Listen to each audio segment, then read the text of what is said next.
여러분, 오늘은 성령 강림 주일입니다.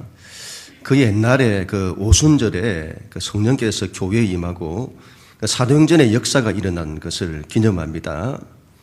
이 성령 강림 사건은 예수님의 십자가와 부활 사건과 함께 기독교 신앙에서 대단히 중요한 사건이 되겠습니다. 여러분, 왜 성령이 오시는 것일까요? 왜 성령이 오시는 것일까요? 하나님의 약속이죠. 구약에서 예언되기를 마지막 때에 성령을 만민에게 부어주시겠다고 약속하셨습니다. 그 말씀이 그대로 이루어진 것입니다. 여기서 우리가 또 궁금한 거, 왜 성령을 주시는 것일까요? 왜 성령을 주시죠? 주시겠다고 하시죠? 안 주시면 안 되나요? 이건 구약의 결론이죠. 구약의 결론은 두 가지인데, 첫째는 사람이 죄인이라는 것이고, 둘째는 사람의 힘과 능력에는 답이 없다는 것입니다. 이런 사람들이 이걸 인정 안 해서 그렇지, 이건 틀림이 없습니다. 인간의 피조성과 한계성을 이해하면 분명히 드러납니다. 사람이 그걸 깨닫는데, 이걸 인정하지는 않아요. 이걸 깨닫는데 그 오랜 이스라엘의 역사가 필요했던 것입니다. 실패하고, 이스라엘이 실패하죠. 실패하고 또 실패하고 또 실패하고. 그래서 결론이 결국 사람의 힘과 능력에는 답이 없다는 거죠. 우리가 지난 몇 주간을 통해 나눈 말씀의 결론도 이것이었습니다. 그들에게는 사람이 자기 힘과 자기 능력으로 뭔가를 이루는 사람들, 그들에게는 하나님을 줘도 우상으로 만들고, 성전을 줘도 광도의 소굴로 만든다, 선을 줘도 악으로 만든다는 거죠. 그래서 성령님이 오시는 것입니다. 성령을 파라클레토스라고 합니다.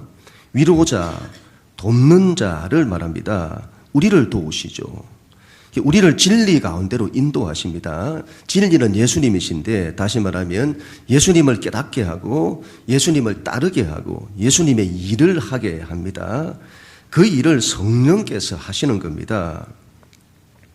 지난 주 목회자 비전스쿨에서 우리 교회 한 분 오셨죠. 한국 교회사를 강의하셨던 선교사님 오셔서 말씀을 전하셨는데 이런 이야기를 하더군요.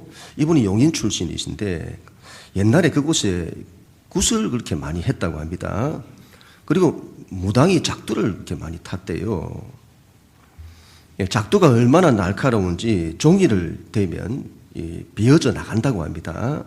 그런데 그 날카로운 작두 위를 맨발로 탄다는 겁니다. 맨발로 타요. 자기 힘이 아니죠. 신이 내린 겁니다. 그 무당이 작두를 타기 전에 이런 말을 한대요. 여기 예수 믿는 사람들 있냐고.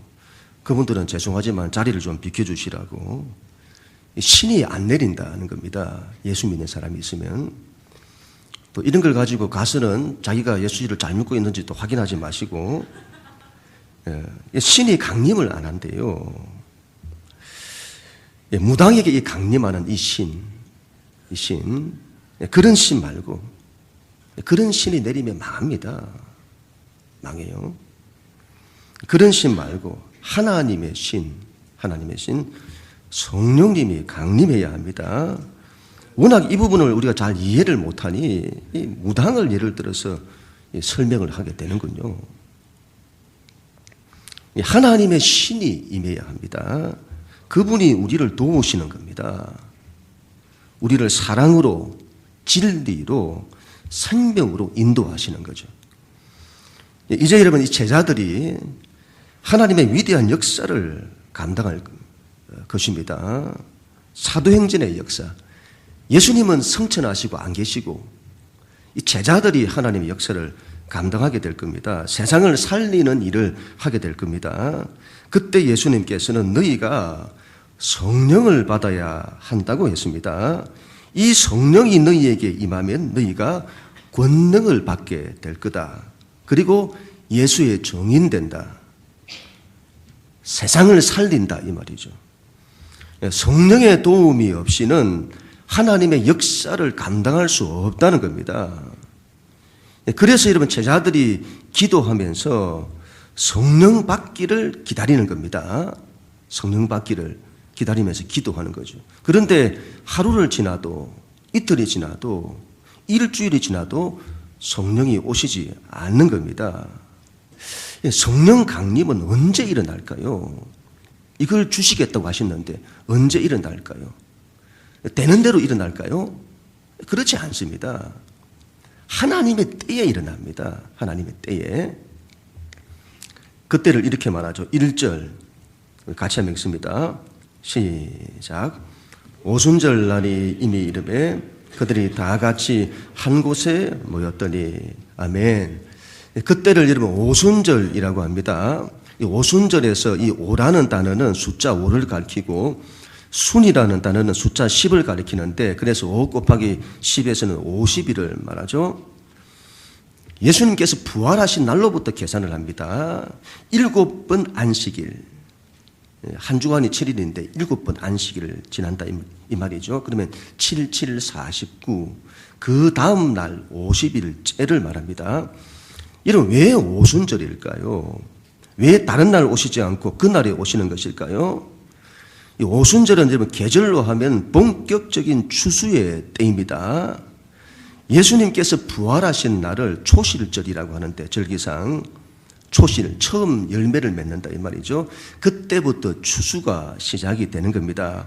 보리 추수를 하고 그 다음에 밀 추수를 하고 오순절은 본격적인 추수의 때입니다. 성령께서 오순절에 오시는 것은 하나님의 메시지죠. 메시지. 성령이 왜 오시나 추수를 위해서 온다. 그 말씀이죠. 여러분 지금을 마지막 시대라고 합니다. 우주 역사를 지금까지의 우주 역사를 시간으로 하루 시간으로 계산을 하면 하루 24시간 중에 지금의 시대는 23시 59분 59초라고 합니다. 마지막을 말하죠. 마지막 시대다. 이건 속도를 통해서도 우리가 알 수가 있습니다. 지금을 속도의 시대라고 하죠. 갈수록 시대가 속도가 붙습니다. 세상이 급속히 변하고 있습니다. 하루가 다르게 바뀌고 있어요. 거의 혁명의 시대입니다. 시간이 여러분 상대적으로 짧아지고 있어요. 시간이라고 하는 것은 그 옛날이나 지금이나 똑같은 시간이잖아요. 그런데 그 옛날 시대보다 지금이 더 빠르게 느껴집니다. 시간이 굉장히 빨리 흐르고 있어요. 마지막 때의 여러분 징조죠. 사람이 여러분 사람의 인생이 늙으면 늙을수록 어떻게 되죠? 시간이 빨리 가는 겁니다. 그와 똑같은 거죠. 역사도 마찬가지입니다. 마지막 시대로 가고 있는 겁니다.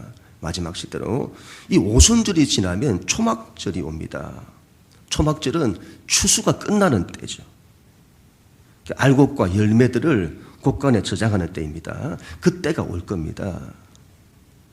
그때까지는 전부 추수 기간입니다.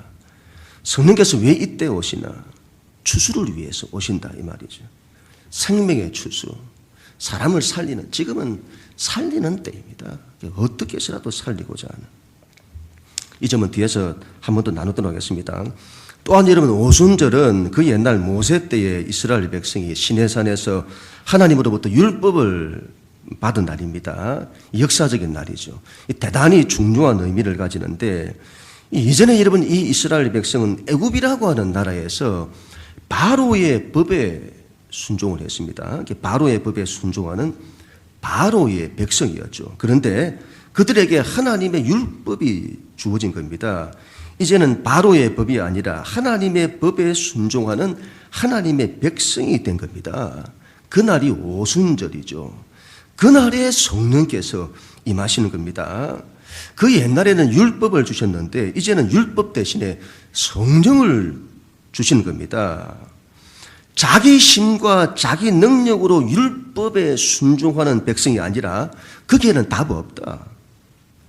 성령님의 도우심으로 복음에 순종하는 새로운 하나님의 백성이 탄생하게 된 겁니다. 이걸 두고 생명의 성령의 법이라고 합니다. 돌판에 새긴 법이 아니라 우리의 마음에 오셔서 우리의 마음판에 새겨지는 성령의 법을 말합니다. 그래서 성령 강림 사건은 우리에게 완전한 새로운 시대, 새로운 삶의 방식이 도래했음을, 시작되었음을 계시하는 겁니다. 그 삶의 방식이란 성령님의 인도를 따라 사는 걸 말합니다. 믿는 자의 삶이 그래야 된다, 이걸 말하죠. 여러분, 때가 오순절이었다면 장소는 어디일까요? 어떤 장소에 임할까요? 다 같이 한 곳에 모였더니라고 합니다. 그때 사람들이 한 곳에 모여 있었습니다. 믿는 자들이 모여 있는 곳에. 우리는 이걸 교회라고 합니다. 성령께서 어디에 임하시냐? 교회에 임한다는 겁니다. 교회에 임한다는 것은 사람들에게 임한다는 것을 말합니다. 사람들에게.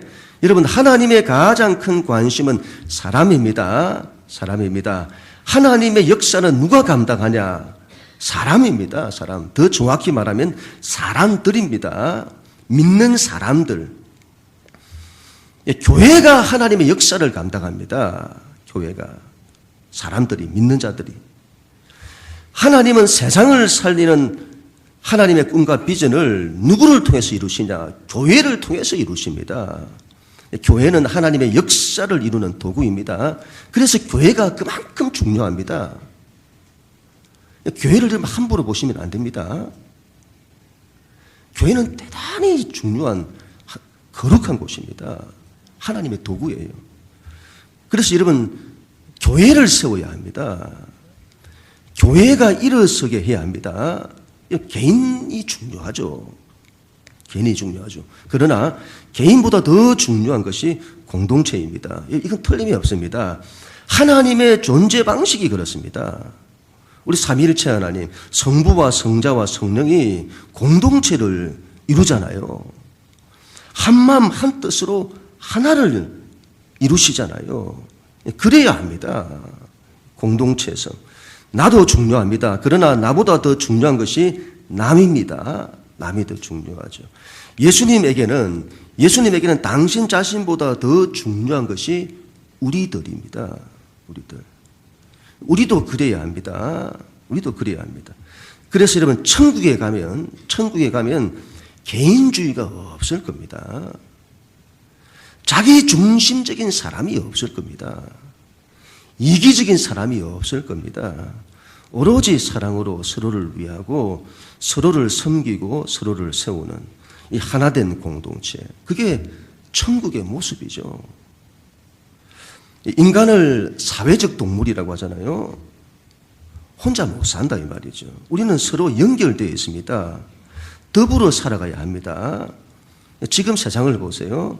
서로 연결되어 있잖아요. 요즘은 사물과도 연결시키는 초연결 사회라 하잖아요. 전 세계 어떤 장소, 어떤 누구와도 연결되는 시대입니다. 인간의 근본이 서로 연결되어 있음을 보여주는 거죠. 보세요, 여러분. 다 연결되어 있습니다. 그래서 한 사람이 죄인이 되면 다른 사람을 죄인 되게 합니다. 한 사람이 의인 되면 다른 사람을 의인 되게 합니다. 성경 말씀이 틀림이 없습니다. 한 사람의 영향력이 그렇게 큰 겁니다. 그래서 그 책임도 큰 법이죠. 공동체에 대한 마인드를 가져야 합니다. 공동체가 잘 되게 해야 합니다. 내 한 사람이 공동체에 복을 주는 그런 사람 되고자 해야죠. 요즘 시대가 이런 개인의 인권을 너무 강조하는데 틀린 말은 아닙니다만은 개인의 인권을 보장해야죠. 그런데 그 인권이 자기를 위해서 작동하는 겁니다. 자기를 위해서. 그러면 이게 여러분 옳은 듯한데 공동체를 무너뜨려요. 공동체를 위해야 합니다. 자기를 위하지 말고. 뭐든지 그래야 합니다. 남을 위하고자 해야죠. 성령께서 여러분 개인에게도 임하십니다. 그러나 오순절 성령께서 공동체에 임했다는 것을 기억해야 합니다. 개인의 성령 충만이 중요합니다. 그와 함께 교회가 성령으로 충만해야 하죠. 신앙생활을 혼자 하려고 하면 안 됩니다. 혼자 하려고 하면 안 됩니다. 같이 하려고 해야 합니다. 같이 해야 한다고 하고 같이 하자고 해야 합니다. 교회를 위하는 마음이 있어야 합니다. 건물이 아닙니다, 여러분. 건물이 아니라 공동체를 위하는 교회를 섬겨야죠. 그 교회를 위해 헌신해야 합니다. 교회가 일어설 수 있도록 해야 합니다. 예수님께서 성천하시면서 제자들에게 사명을 맡기시죠. 예수님의 일을 감당하라는 겁니다. 제자들에게. 우리가 어떻게 감당합니까? 우리가. 그 일은 예수님이 하셔야죠. 내가 왜 그 일을 합니까? 예수님의 일을. 바빠 죽겠는데. 먹고 살기도 바쁜데. 나에게도 꿈이 있습니다. 하나님의 꿈에 신경 쓸 시간이 없어요. 왜 우리가 그 일을 해야 됩니까? 그런데 여러분, 대단한 것은 이 제자들이 그걸 결단한 겁니다. 그걸. 예수님의 일을 내가 감당하겠다고 결단한 겁니다. 여러분, 이게 대단한 겁니다. 이걸 결단하고 막 기도를 하잖아요. 이게 대단한 겁니다. 이게 없었다면 사도행전의 역사는 일어나지 않았을 겁니다. 이런 결단이 얼마나 어려운지 모릅니다. 보세요, 여러분. 우리 자신을 보세요. 얼마나 결단을 안 하는지. 안 합니다. 이게 얼마나 어려운지 모릅니다. 결단을 안 해요. 자꾸 그런 거 하라고 하면 예수도 안 믿을 작정이에요. 믿어줄 거니까 그런 걸 하라고 하지 말라고. 그런데 여러분, 이 제자들이 그걸 결단한 겁니다. 대단하죠. 대단한 겁니다. 새생명 축제 우리가 준비하고 있는데 교회 안수 집사님들, 군사님들이 한번 해보자고 결단한 겁니다. 저는 그게 대단하다고 생각합니다. 그게 되면 되는 거예요. 그게 되면. 이건 여러분, 교회를 떠나서 모든 조직이 마찬가지입니다. 소그룹이나 남성교회나 여성교회나 회사나 몇 사람이 한번 해보자고. 믿음으로 일었으면 다 됩니다. 첫 술에 배부를 수는 없지만 반드시 됩니다. 사람들이 일어나야 됩니다. 사람들이 일어나야죠. 사람들이. 교회가 일어나야 합니다. 믿음으로 예수의 일을 감당하려고 해야 합니다. 그리할 때에 성령께서 임하셔서 그 일을 감당하도록 역사해 주시는 겁니다. 성령이 임할 때 여러분, 세 가지 현상이 나타납니다. 2절 우리 같이 읽습니다. 시작. 호련히 하늘로부터 급하고 강한 바람 같은 소리가 있어 그들이 앉은 온 집에 가득하며. 아멘. 여러분, 첫 번째 현상은 하늘로부터 급하고 강한 바람 같은 소리가 들렸습니다. 그리고 그 바람이 그 온 집에 가득하게 되었습니다. 성령의 바람이 분 겁니다. 성령님의 중요한 특징이죠. 바람. 구약에 다 계시가 되었어요. 태초에 하나님의 천지를 창조하실 때였는데 하나님의 신이 수면 위에 운행을 하셨습니다. 하나님의 신, 성령을 말하죠. 그 성령께서 수면 위에 운행하신다. 마치 바람이 온 세상에 부는 것을 연상케 합니다. 그랬더니 혼돈과 공허와 어둠에서부터 빛이 임합니다. 생명이 만들어져요. 코스모스가 만들어지죠. 그와 같은 생명의 바람입니다. 첫사람 아담을 만드실 때 그 코에 생기를 불어넣었습니다. 생기, 바람을 말합니다. 그랬더니 그가 생명이 되었습니다. 살아있는 존재가 되었다. 살았다 이 말이죠. 이전에는 살아있지 않았는데 바람이 들어가서 살아있는 존재가 된 겁니다. 그와 같은 생명의 바람. 노아 때에 세상이 물로 심판을 받습니다. 온 세상이 물로 덮였습니다. 물은 죽음을 상징하죠. 다 죽은 겁니다. 그때 바람이 불어요. 그리고는 물이 조금씩 가마여지고 생명을 꽃피우는 육지가 드러나게 된 겁니다. 그와 같은 생명의 바람입니다. 출애굽 당시에 바로의 군대가 쫓아옵니다. 이스라엘이 영락없이 죽을 상황입니다. 앞에는 홍해가 가로막혀 있고 어디에도 길이 없는 겁니다. 길이 없어요. 죽을 상황이죠. 그때 홍해에 바람이 붑니다. 밤새도록 동풍이 불어요. 그리고는 바다가 갈라져서 육지가 드러납니다. 생명 길이 열린 거죠. 그와 같은 생명의 바람입니다. 에스겔의 마른 뼈의 환상, 골짜기에 마른 뼈가 가득합니다. 죽은 지 오래됐다 이 말이죠. 바벨론 포로 생활, 나라를 잃고 포로로 잡혀가서 바벨론 포로 생활을 겪고 있는 이스라엘을 상징하죠. 모든 것이 무너졌다. 모든 것이 죽었다. 이제 더 이상 희망도 없고 온통 절망과 어둠뿐인 겁니다. 그런데 그 마른 뼈에 하나님의 생기, 바람이 들어갑니다. 그랬더니 뼈들이 살아나요. 그와 같은 생명의 바람, 그 바람이 교회에 임하는 겁니다. 그리고는 살려요. 생명의 역사들이 일어나죠. 이 바람이 우리에게 임하면 산다 이 말이죠. 교회에는 그 생명의 바람이 불어야 합니다. 두 번째 인상은 불입니다. 3절 같이 읽습니다. 시작. 마치 불의 혀처럼 갈라지는 것들이 그들에게 보여 각 사람 위에 하나씩 임하여 있더니. 아멘.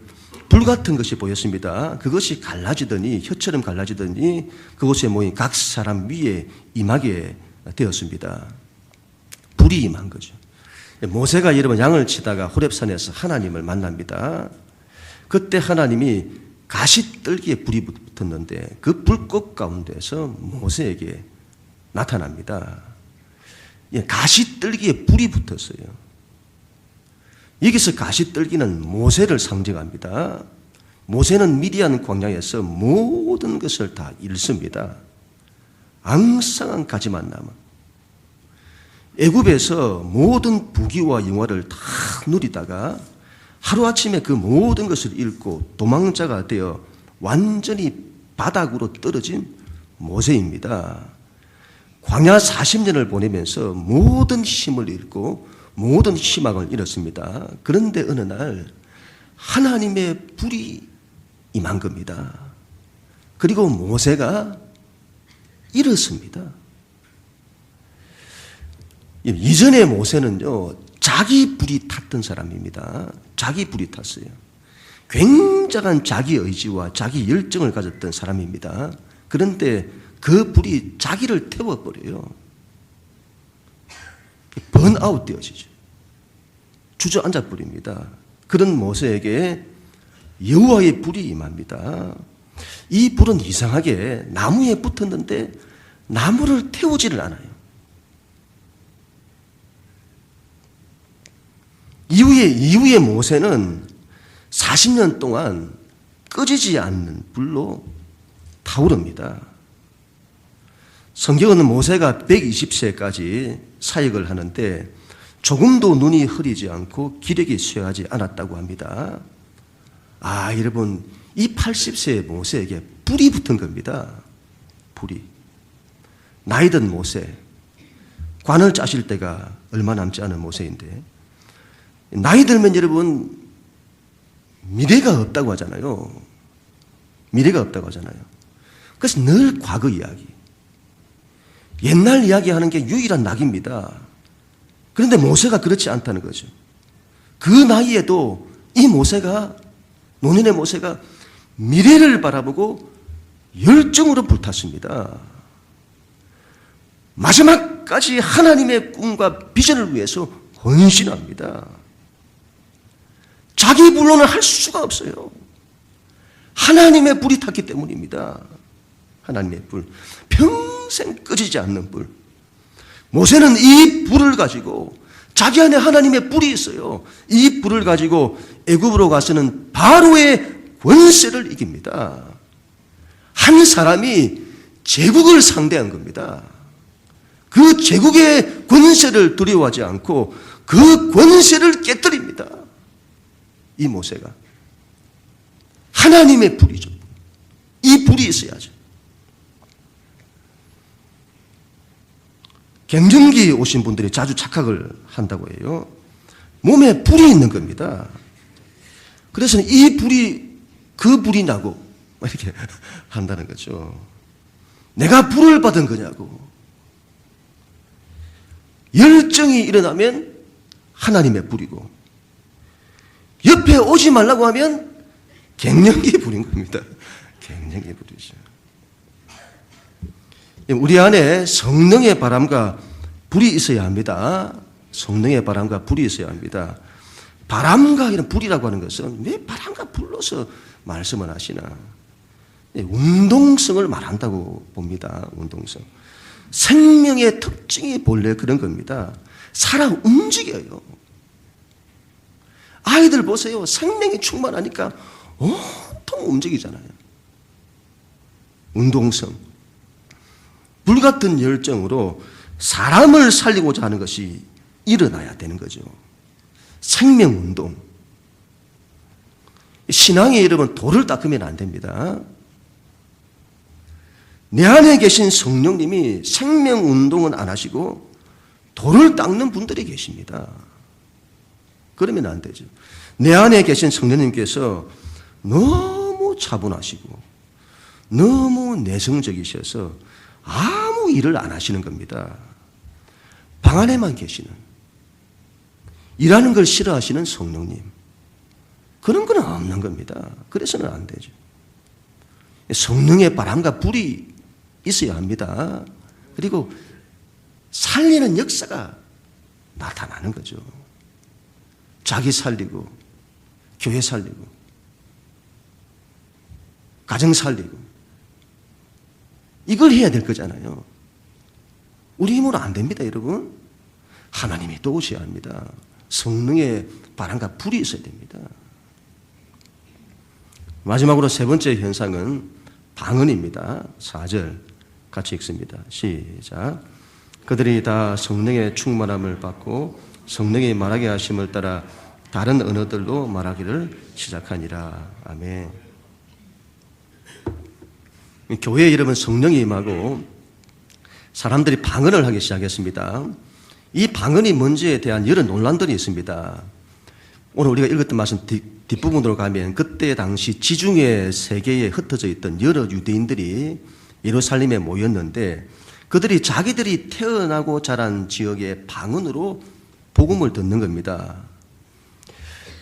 서울말이 표준말이고 전라도, 경상도가 지역 방언이라고 하는데 그런 방언 말고 그런 방언은 알아듣잖아요.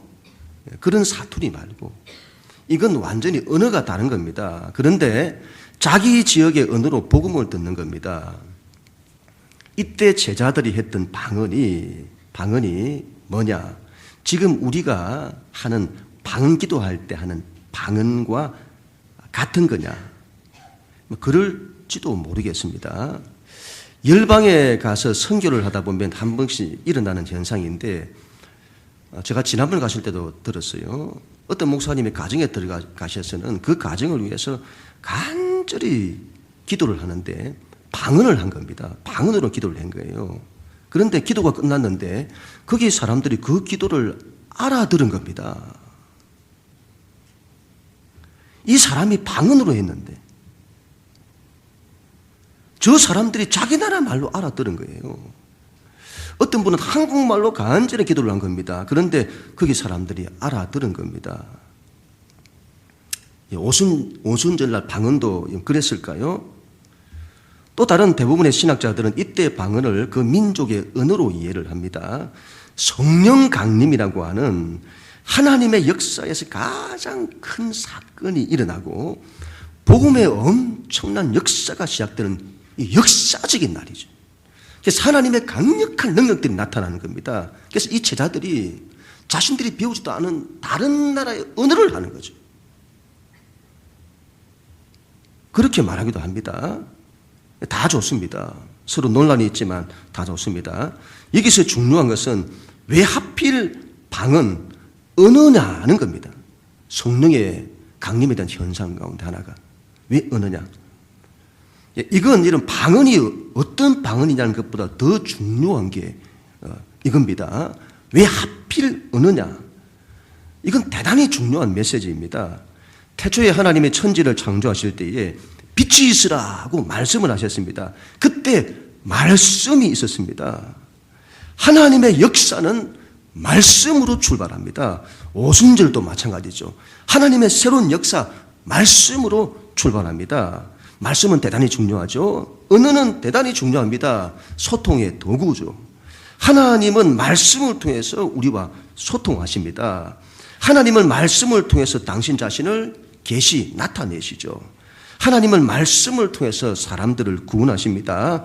언어를 통하여 복음을 전하고, 언어를 통하여 복음을 듣게 하고, 언어를 통하여 복음을 믿게 하십니다.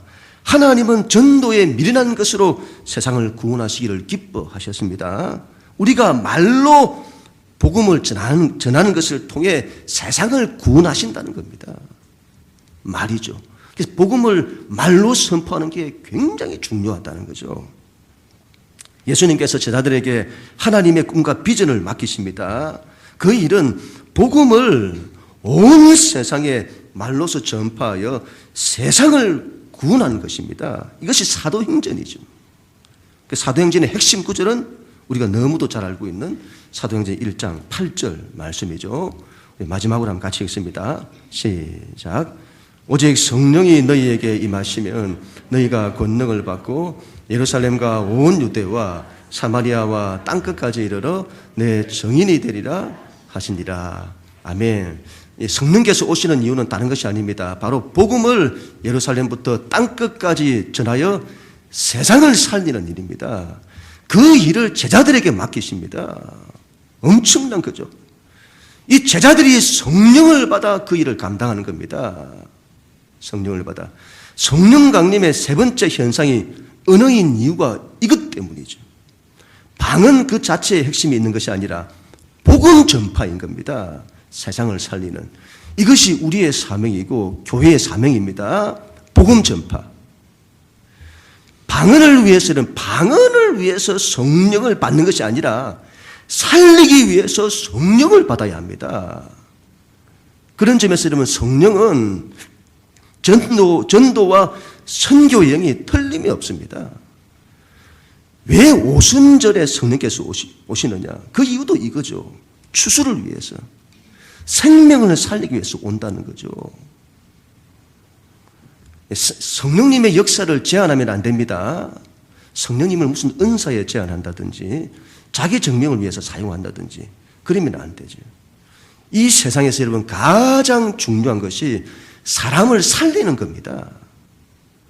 그 일을 위해 하나님은 당신의 모든 의지와 열정을 다 쏟으십니다. 그리고 그 일을 믿는 우리 보고 하라는 겁니다. 그 일을 감당할 수 있도록 우리 힘으로 감당할 수가 없죠. 어떻게 우리가 그 일을 감당합니까? 그런데 그 일을 감당할 수 있도록 성령님을 보내주시는 겁니다. 교회 사역 가운데 가장 중요한 것이 예배와 전도와 선교입니다. 자기를 살리는 것이 예배입니다. 예배가 일어서야 됩니다. 예배 많이 사모하시고 주일 예배만 오시지 마시고 주중 예배에도 오세요, 여러분. 예배가 되면 됩니다. 남을 살리는 것은 전부 전도와 선교입니다. 여러분, 우리가 하나님 나라의 일을 해야 합니다. 예수님의 사명을 감당해야 합니다. 교회가 세상을 살리는 일을 해야 됩니다. 자기도 살리고 가정도 살리고 교회도 살리고 세상도 살리고. 그 일은 우리의 힘에 있지 않습니다. 성령의 바람과 불로만 가능합니다. 저희 집사람이 주중에 전도를 하다가 93세 할머니를 만났다고 합니다. 굉장히 장수하셨죠. 자녀들이 다 성당에 다닌다고 해요. 본인은 다리가 많이 불편하셔서 집에 계신다고. 할아버지가 98세라고 합니다. 그런데 할머니 말씀이 옆에 탁주를 끼고 사신다는. 그래서는 할아버지 천국 가셔야죠 라고 했더니 할아버지는 천국 안 간대. 천국을 안 간대요. 왜요? 했더니 몰라. 그냥 안 간대. 그 좋은 천국을 왜 안 가는지 모르겠습니다. 그 좋은 천국을. 소위 말하면 믿져도 본전인데 이거 왜 안 갈까요? 사람이 천국을 왜 싫어하는지 모르겠습니다. 이런 사람은요, 죽어도 예수를 안 믿습니다. 돌아가시다 다 됐잖아요. 그래도 안 믿습니다. 죽었으면 죽었지 안 믿어요. 그 이유를 알 수가 없습니다. 그래서 여러분, 이건 인간의 힘으로 안 되는 겁니다. 사람 힘으로 안 됩니다. 안 됩니다. 그걸 생각하면요, 이걸 생각하면 사람이 죽어도 안 믿잖아요. 이걸 생각하면 전도할 힘이 안 납니다. 힘이 나던가요? 가족들 한두 번 해보다가 안 되고 또 한 번 해보다가 해도 안 되고 그래도 해도 안 되면 전도할 힘이 나던가요? 그래서 하나님의 역사는 믿음으로 하는 겁니다. 믿음의 사람만 기도할 수 있습니다. 아무것도 안 보여도 하나님 하시면 된다는 이거 가지고 기도하는 거죠. 성령께서 역사하셔야만 가능합니다. 우리 새생명 축제가 이제 한 주간 앞으로 다가왔습니다. 이 일에 한마음 한뜻으로 마지막까지 우리가 순종을 했으면 합니다. 믿음으로 우리 한번 결단을 했으면 합니다. 그래, 한번 해보자. 우리 예수님의 그 일을 한번 해보자. 믿음으로 일어서는 거죠. 이 일은 하나님이 도와주셔야만 합니다. 성령의 바람과 불로서만 가능합니다. 성령 충만을 간절히 원해야 됩니다. 그 일을 위해서 믿음으로 기도해야죠. 믿음으로 기도해야 됩니다. 한 주간 동안, 남은 한 주간 동안 기도 많이 하시고, 특별히 새생명 축제를 위한 새벽기도 있지 않습니까? 새벽기도도 오시고, 한 끼 금식하잖아요. 밖에 표가 있는데 한 끼라도 이런 금식하시고 기도해야죠. 기도는 내가 못한다 이 말이잖아요. 하나님이 도와주십시오. 하나님 붙드는 게 기도잖아요. 그걸로만 가능하다 이 말입니다. 성령의 충만함을 구하시고 사역을 감당하는, 그리할 때 성령께서 홍해 길을 만드실 것입니다. 길을 만드실 것입니다.